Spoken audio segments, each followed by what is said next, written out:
Alrighty, Batman number 4.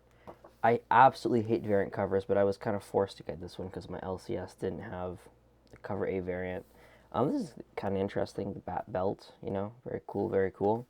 What I think of this issue, not very impressed to be honest. Just a lot of things were just thrown at the wall. A lot of things. This new villain guy, a bunch of factions of Gotham's criminals, a journalist subplot, Batman and a doctor subplot. So many little things going on. The story didn't really feel like a cohesive story. It just felt like, let's look at what these guys are doing, let's look at what these guys are doing, let's look at what these guys are doing, and we'll all kind of mash it together in like 20 pages. Um, so yeah, not the greatest issue in my opinion. Probably the highlight of the book for me was this interaction that Bruce Wayne had with the doctor lady who was in the first issue, but he was talking to her as Batman, and I was talking to her as Bruce Wayne, and she kind of doesn't really acknowledge who he is and doesn't realize who he is.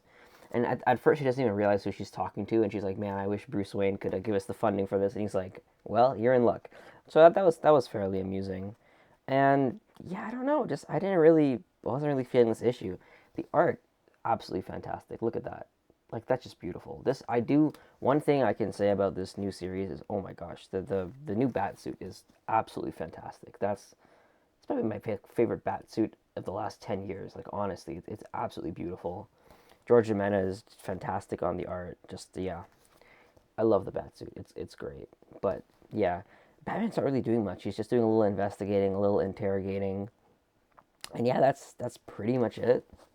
And then we get the introduction to this villain dude, and I mean, it wasn't really an introduction. He just kind of shows up, like kind of like in the Dark Knight when the Joker just shows up to that like behind the restaurant. He just pops up and he makes this big grand entrance and he starts threatening people and whatnot.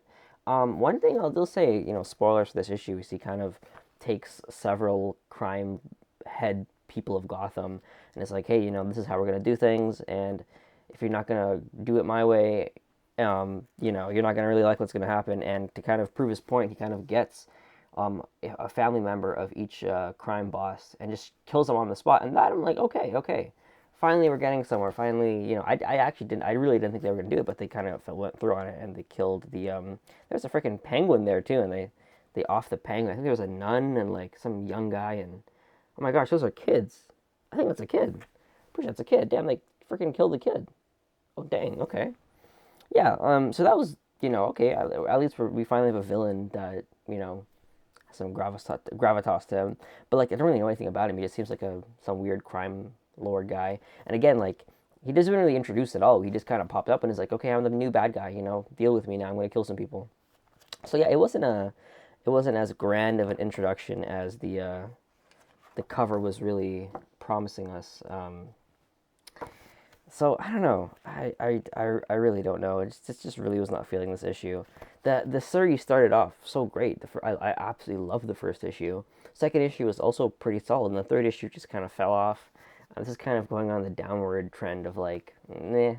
Am I like? I feel like maybe I have what's the word, like a Mandela effect, or like, I feel like I have like some sort of like memory loss syndrome, because I swear there was an interview with Mac Fraction where he said that he's gonna have like every issue is gonna be an isolated story, and it's gonna all add up to like a greater narrative or whatever.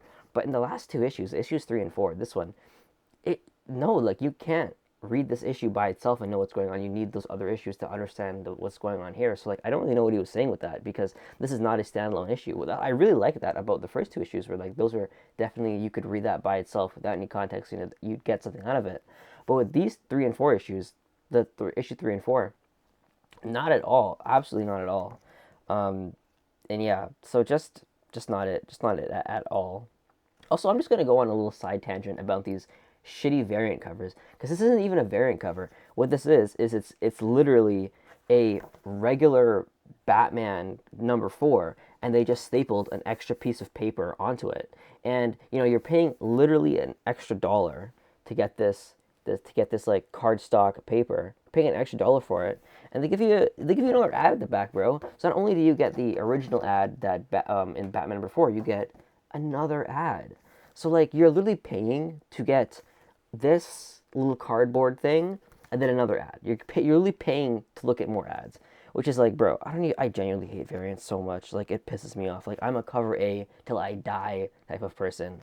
Like I love cover A's. They're the best. Even if the art is, I don't know. If I feel like even if I like the art of a cover B more, I'm still getting the cover A. I don't know. I'm just autistic about that. Like this is a solid cover. Why did we need this? Again, I only got this because my LCS didn't have any cover A, so I was literally forced, gun to my head, to get this. Did not want to. But, like, bro, who needs this? Who needs, like, realistically, who needs a cover of, like, a shot of, like, 5% of Batman's belt and a little blueprint here thing over here? Who needs that? No one needs that. Um, no one, who the hell wants to go on a Warner Brothers tour, bro? Aren't these guys literally getting, like, bought over by Netflix? Is it? Yeah, Warner Brothers. It's Warner Brothers, bro. So it's gonna be a Netflix tour in like 2 years. So who wants to go on this nonsense, bro? Like, I don't know. That's my little rant about variant covers. Yeah. So I'm not gonna lie. The last 2 issues have been a slight disappointment. Again, the art. No complaints about the art whatsoever. As you guys know, I used to be a day one George Jimenez hater. I hated him on that Justice League run with Scott Snyder, but boy, has my love for him greatly like grown. Because damn, his art really is fantastic. And we get a little preview of like Joker and Red Hood at the end, which is like Loki. This probably was the most entertaining part of the book. I'm not even gonna lie. Typically, I don't really read the previews at the back of these books, but like this book was just so not it for me that I'm like, let me read. I have nothing else to do. I might as well just read this right now. And yeah, this is a little kind of fun Joker Red Hood thing. What else? There's like a cyborg and yeah, cyborg and Swamp Thing. Very funny. Very cool. Yeah, I feel like I'm just rambling at this point because there's nothing to say about this book. Not the best, not the worst. I don't think this is as bad as the Chip Zdarsky stuff yet. But in 2 issues, if it's going in the same trajectory as it is going now, we might be in Chip Zdarsky territory. We might be getting close to it. It's kind of scary to say that, but it's the truth in my opinion. I'm not loving this. I'm not loving the direction it's going. I really hope we can get back to one shot. Like here's an isolated story, and then you can still get some breadcrumbs to weave into a greater narrative. But like here's a beginning, middle, and end in one book, which was I was hoping for in the series, but we're not getting that. So yeah, lackluster, and I'm just gonna stop the video here. So yeah, maybe 6 out of 10, 6 out of 10 maybe. Yeah.